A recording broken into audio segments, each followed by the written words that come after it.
Just as I thought, you're suffering from a condition known as earworm. You see, when your brain becomes stuck on a catchy tune, you're susceptible to earworm infection, and you got a nasty one there. Let's just rip the little sucker out. Hold it! We can't do that! It might damage his brain. The only way to drive the earworm out is with another catchy tune. Oh! I got one. It's an old sea shanty me and me mate used to sing in the high seas.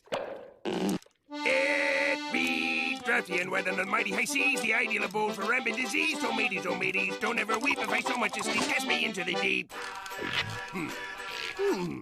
He ain't budging.